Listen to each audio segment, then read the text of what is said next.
성부와 성자와 성령의 이름으로 말씀을 드립니다. 샬롬. 오늘도 평안하십니까? 하나님께서 우리 교우님들을 보호해 주시고 평화와 기쁨을 가득 채워 주시기를 진심으로 축원드립니다.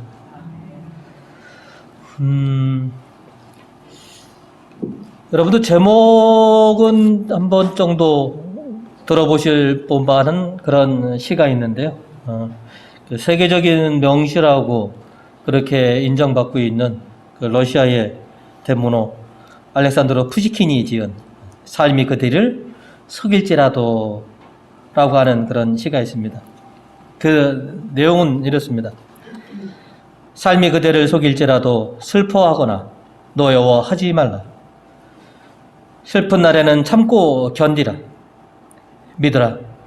즐거운 날은 오고야 말 일이니 마음은 미래에 사는 것, 현재는 슬픈 것, 모든 것은 하염없이 사라지는 것이니 지나가 버린 것은 그리움이 되리라. 삶이 그대를 속일지라도 희망을 저버리지 말아라. 언젠가는 너에게 좋은 일이 있을 것이다 라고 하는 그런 뜻으로 저희에게 다가옵니다. 오늘의 희망을 두기보다는 내일의 희망을 두어라. 이 땅의 희망을 두기보다는 하늘의 희망을 두고 살아가라 라고 하는 그런 말씀과도 같습니다. 참으로 힘든 시절을 살아가고 있는 여러분들에게 오늘 예수님께서는 희망의 메시지를 우리에게 전해주고 계십니다. 우리들에게는 하나님을 향한 찬양이 우리의 희망이 되곤 합니다. 그리고 기도가 우리의 희망이기도 하고요. 여러분이 오늘 나와 계신 하나님의 성전이 우리의 희망이기도 하고 또 우리 삼일째 하나님이 우리의 희망이기도 합니다. 내 희망은 어디에 있느냐? 내 희망은 무엇에 있느냐? 오늘은 하나님께 희망을 두는 사람이라고 하는 제목으로 여러분과 말씀을 나누고자 합니다. 우리가 하나님의 아들, 딸로서 하나님의 자녀로서 우리는 하나님께 희망을 두고 살아가는 그런 사람들입니다. 이렇게 하나님께 희망을 두는 사람들, 오늘 그래서 말씀 속에서 저희가 첫 번째로 기억해야 될 것은 우리 주님께 희망을 두어라 라고 하는 것입니다. 옛날이나 지금이나 힘들고 고통당하는 사람들이 누구에게 또 어디에 희망을 두고 있느냐? 바로 하나님께 희망을 두고 살아갑니다. 오늘 시편은 이렇게 우리에게 전해주고 있습니다. 5절의 말씀 같이 한번 읽어보시겠습니다. 복되어라 야곱의 하나님께 도움받을 사람, 자기 하나님께 희망을 거는 사람. 어떤 사람이 복되다고 전하고 있습니까? 자기 하나님께 도움을 받는 사람, 자기 하나님께 희망을 거는 사람은 복되다 라고 오늘 시편의 저자는 그렇게 노래하고 있습니다. 오늘날 힘들고 고통을 당하면서 사시는 우리 교우님들, 또 근심과 걱정이 많으신 우리 교우님들이 있을 줄 믿습니다. 오늘 시편의 저자처럼 하나님께 희망을 여러분이 두고 계신다면 하느님의 도움을 청하려고 여러분이 그렇게 하나님 가까이 계시다면 여러분은 분명 복되실 것입니다.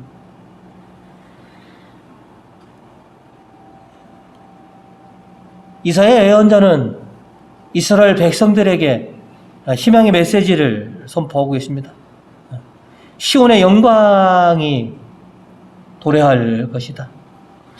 하나님께서는 바빌론에 잡혀있는 자들을 이제 다시 데려오실 것이다. 사막에 새 길을 내어서 그들을 안전하게 다시 고국으로 돌아오게 해줄 것이다 라고 하는 이 희망의 메시지를 전해주고 있습니다. 자, 일독서 4절을 같이 읽어보시겠습니다. 겁에 질린 자들을 격려하여라. 용기를 내어라. 무서워하지 말아라. 너희 하나님께서 원수를 갚으러 오신다.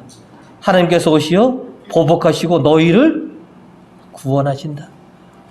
이게 이사야 예언자가 전해주신 하나님의 희망입니다.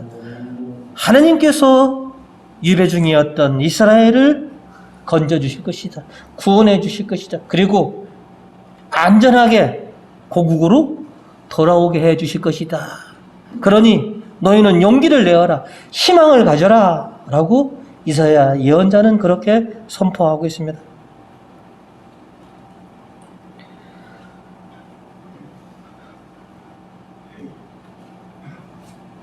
우리가 하루에 눈을 뜨면 제일 찾는 게 요즘은 코로나 확진자 수, 그리고 알람을 통해서 아이고 오늘은 우리 지역에 몇 명이나 나오고 또 우리나라에 확진자가 몇 명이나 생겼느냐라고 하는 거.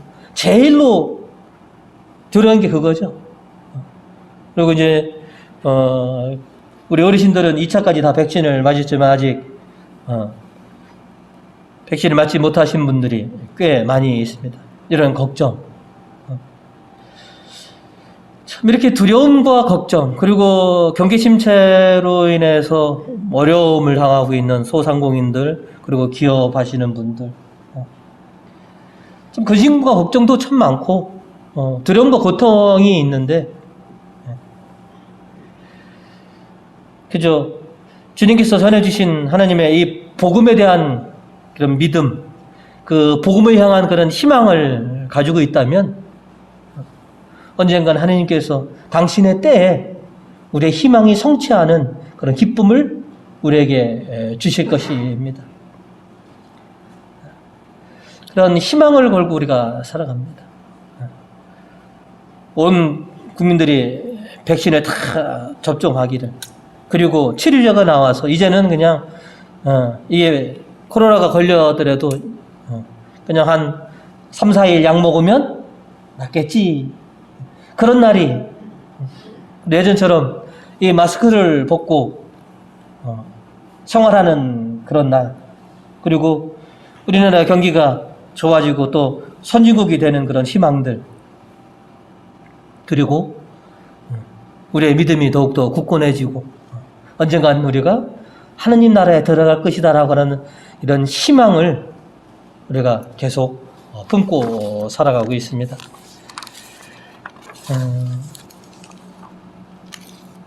예수님께서 이방인 지역이었던 띠로에 가셨을 때 시로 페니키아 여인을 이렇게 만나게 됩니다. 이방인 여인으로서 귀신 들린 그 딸을 둔 어미로서 나자렛 예수님에 대한 소문을 이렇게 듣게 됩니다. 그리고 이 여인은 그 나자렛 예수님에게 희망을 걸게 됩니다. 그분이 수많은 병자들을 고쳐주셨고 귀신 들린 사람들까지도 해방시켜 주셨어? 그러면 내 딸도 저분이라면. 복음 25절입니다. 그래서 악령이 들린 어린 딸을 둔 어떤 여자가 그 소문을 듣고 예수를 찾아와 그 앞에 엎드렸다.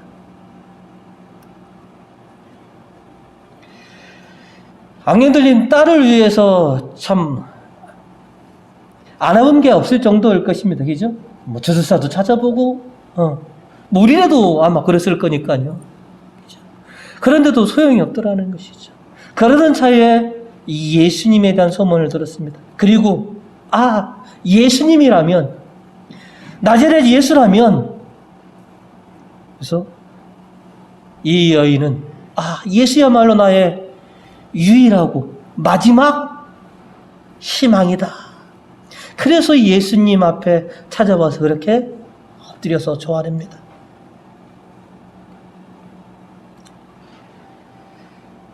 또한 갈릴레아로 돌아오셨을 때 사람들이 귀먹은 밤벙어리를 데리고 고쳐달라고 예수님에게 데려오시죠.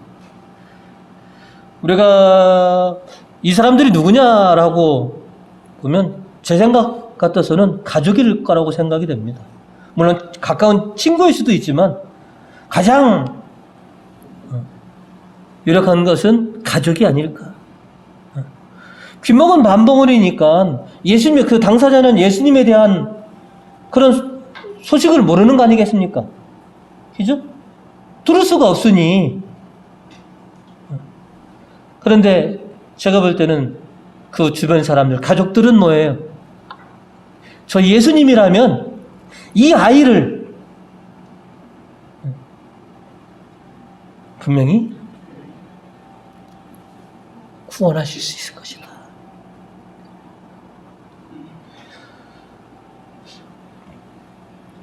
귀먹은 밤벙어리는 그냥 반신반의 하는 겁니다. 그죠? 자의반 타의반 예수님께 내려오지만 그를 데려온 사람들은 예수님에 대한 그런 희망, 예수님께서 우리 아이를 그냥 만져주기만 하셔도, 아니 말씀 한마디만 하셔도 우리 아이는 나을 것이다. 32절에 이렇게 기록되었죠. 그때 사람들이 귀먹은 밤벙어리를 예수께 데리고 와서 그에게 손을 얹어 주시기를 청하였다.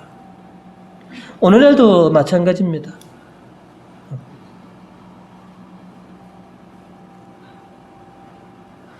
사방팔방 다 찾아보고 이것저것 다 해봐도 소용이 없을 때 우리에게 기댈 곳이라고는, 우리가 믿는 곳이라고는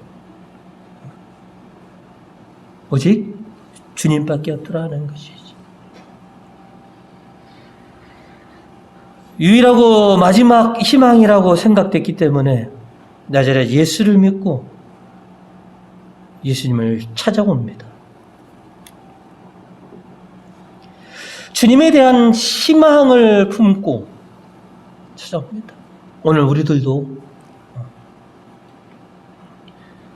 주님을 믿고 주님에 대한 그런 희망으로 오늘 우리가 이 자리에 있는 것처럼 내 희망을 어디에 둘 것이냐? 이 땅에 둘 것이냐? 사람들에게 둘 것이냐? 아니, 내 희망을 하느님에게 드립니다. 우리나라 이게 뭐라고 그러죠? 세상에서 가장 아픈 상처는 바로 뭐냐면 믿는 도끼에 발등 찍히는 것.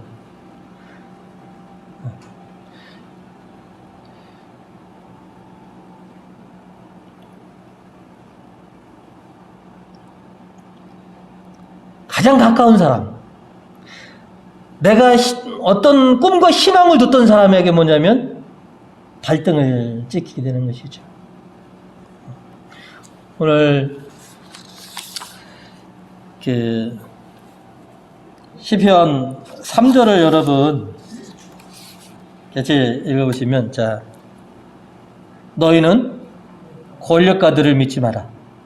사람은 너희를 구해줄 수 없으니. 그럼에도 불구하고 우리는 자식을 믿고, 그죠? 자식에게 희망을 두고, 뭐 당연하지 않습니까? 그러다가 뭐냐면, 에이, 자식도 다 소용없어라고 또 한탄하시다가, 또 이 땅에 대해서 희망을 걸고 있지만 이 땅에서 있는 것들은 또 언제 흥하고 언제 망할지 모르더라는 것이죠. 그러니 권력가들에게 희망을 두지 말아라. 사람을 믿지 말고 하느님에게 희망을 두고 하나님을 믿어라. 그러면 하나님은 결코 너희를 실망시키지 않을 것이다.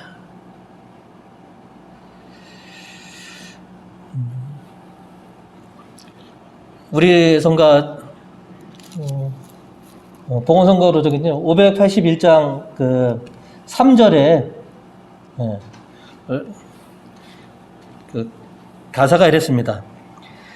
근심 걱정 무거운 짐 아니 진자 누군가 피난처는 우리 예수 주께 기도드리세 세상 친구 멸시하고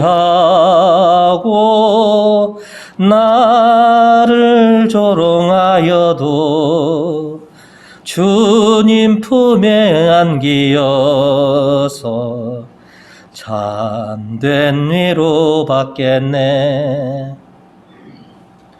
내가 어디에서 평화를 얻고 누구에게 위로와 축복을 받을 것이냐?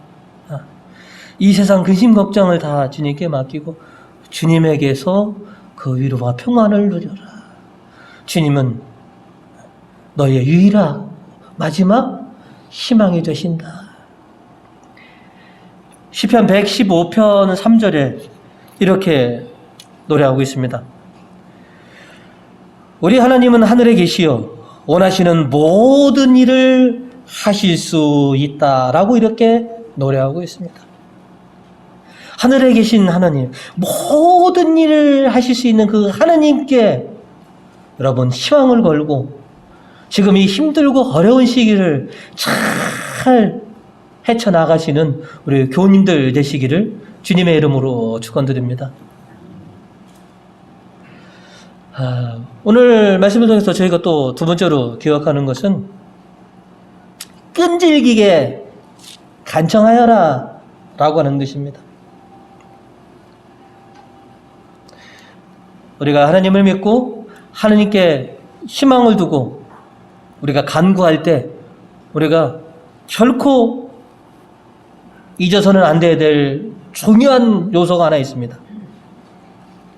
우리가 기도나 우리가 간청할 때 끈질기게 기도하여라, 끈질기게 간청하여라 라고 하는 것이죠. 이루어 주실 때까지 인내하며 참고 그렇게 하느님에게 기도하라 하는 것이죠.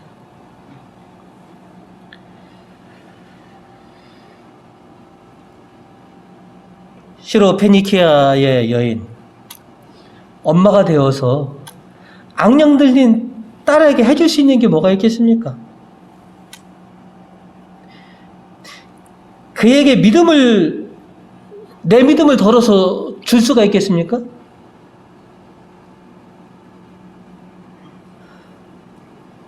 악령 들린 딸을 위해서 어미로서 할 수 있는 거는 그렇다고 그를 손잡고 예수님 앞에 데리고 나올 수가 있겠습니까? 유일하게 할 수 있는 건 뭐예요? 그죠? 딸을 대신해서 딸을 위해서 당신이 주님 앞에 나와서 무릎 꿇고 간청하는 것.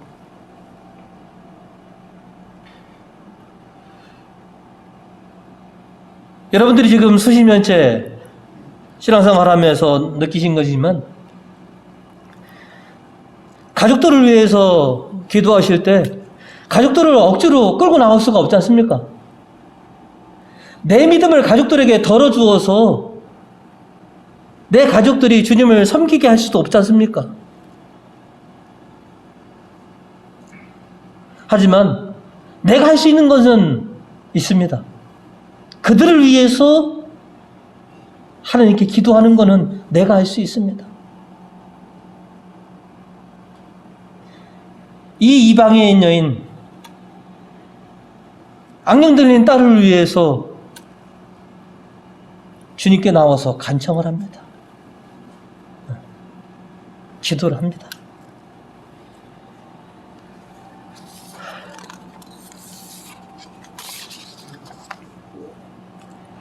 야고보서 5장 16절에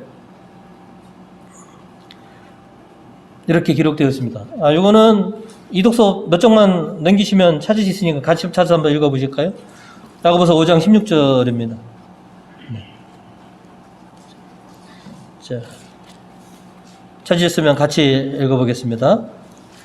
그러므로 여러분은 서로 죄를 고백하고 서로 남을 위해서 기도하십시오.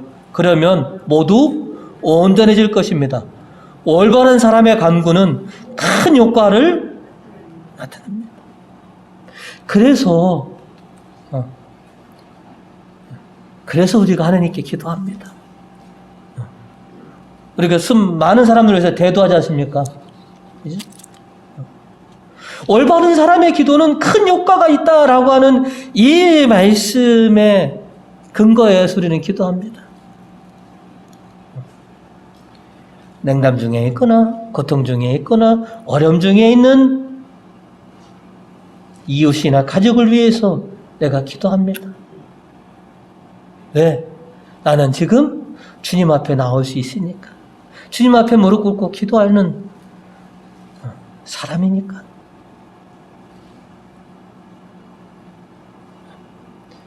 그래서 우리는 기도합니다.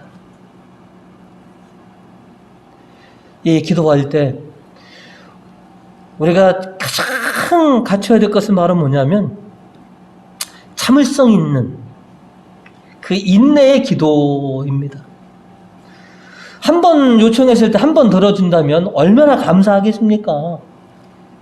그런데 여러분 경험으로 보면, 그죠? 한 번 접수해서, 그죠? 한 번에 응답받은 적이 얼마나 있으십니까? 수없이 하늘로 접수를 합니다. 수없이 신청을 합니다. 그 신청이 받아들여져서 응답될까지 내가 얼마만큼 참고 끊이지 않고 계속해서 하나님을 믿고 간구할 수 있느냐 하는 것이죠.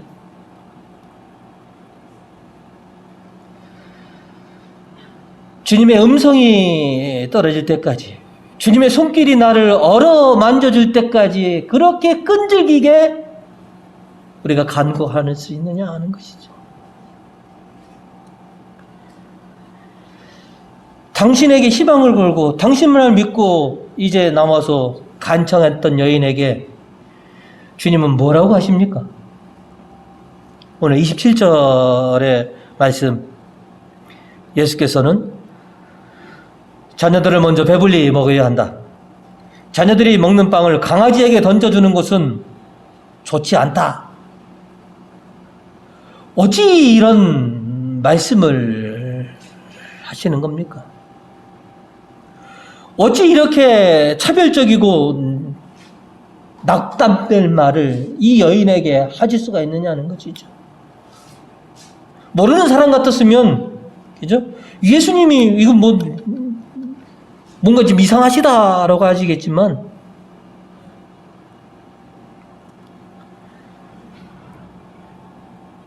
예수님의 이 27절의 말씀은 이 여인에게 뭐예요? 굉장히 실망과 낙담을 주는, 그리고 굉장한 차별을 주는 그런 말씀이었습니다. 어떻게 찾아왔는데 나에게 이렇게 실망스러운 말씀,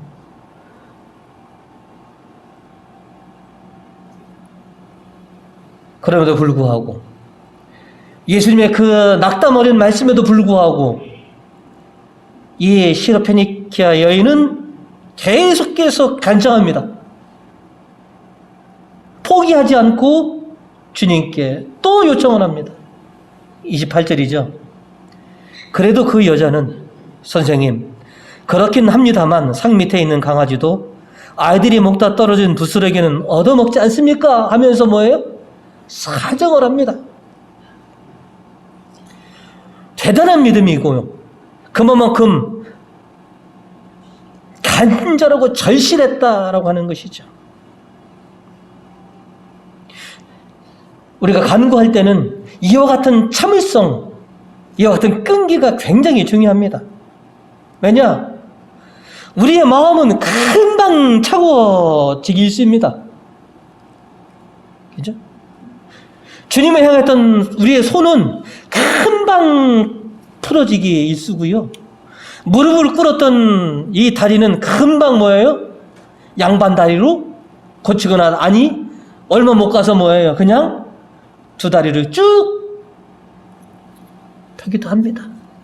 그리고 사탄은 우리 머릿속에 5만 가지 생각을 다 넣어줘서 주님을 향한 그런 간구와 기도가 더 이상 이어지지 못하도록 그렇게 합니다. 아이 3세만 했으면 됐지. 아이 언제까지 해야 돼? 이 정도면 됐어. 주님께서 응답도 안 하셨는데 내 스스로 안 들어주시려나 봐. 이 정도면 할 만큼 했지 뭘. 이게 다 어디서부터 오는 겁니까? 바로 그런 것들이 끈질기게 우리가 주님께 기도하지 못하도록 하는 그런 요소들이다라고 하는 것이죠. 오늘 이 시로피니케 여인 우리에게 굉장한 것을 보여줍니다. 참 자존심도 상하고, 그죠? 나를 이렇게밖에 안 보시나? 내 기도가 이 정도밖에 안 된가? 라고 실망할 수도 있지만 이 여인은 뭐예요? 자기 자신을 뭐예요? 맞습니다. 내가 강아지라고 봐도 맞습니다. 하지만 그 강아지도 은혜를 받을 수는 있지 않습니까?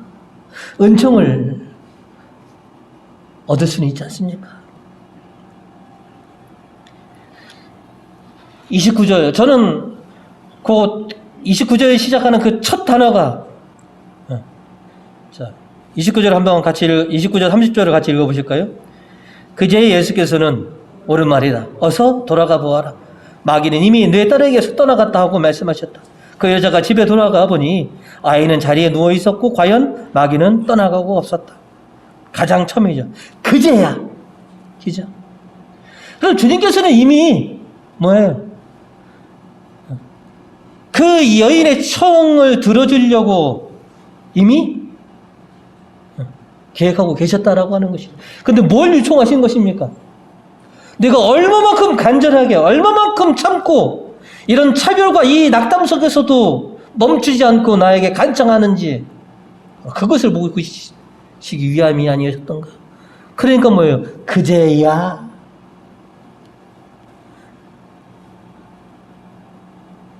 우리도 세상을 살아다 보면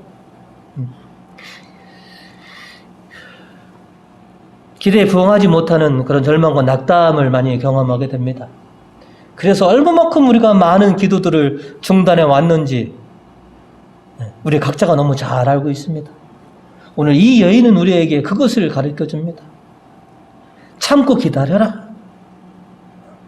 하느님이 때가 이럴 때까지 멈추지 말고 간구하면 들어주실 것이다. 저와 여러분, 이 끈질기게 간청하는 참을성 있는 이 기도를 우리가 갖춰야 되겠구나 하는 것이죠. 주님께서 이루어 주시고자 하는 그런 희망과 소망이 성취될 때까지 내가 멈추지 않고 주님께 간청하리라. 내 생각 속에 오만 생각을 사탄이 집어넣더라도 내가 이루어질 때까지 내가 주님께 매달리리라. 기도하다 보면 내 무릎이 저려서 피고 싶더라도 주님을 향해 꾹 참고 내가 무릎 꿇고 기도하리라. 주님을 위해서 합장한 이 두 손을 내가 풀지 않을 것이다 라고 하는 그런 각오가 우리에게 있어야 한다는 것을 이 여인이 잘 가르쳐 주고 있습니다.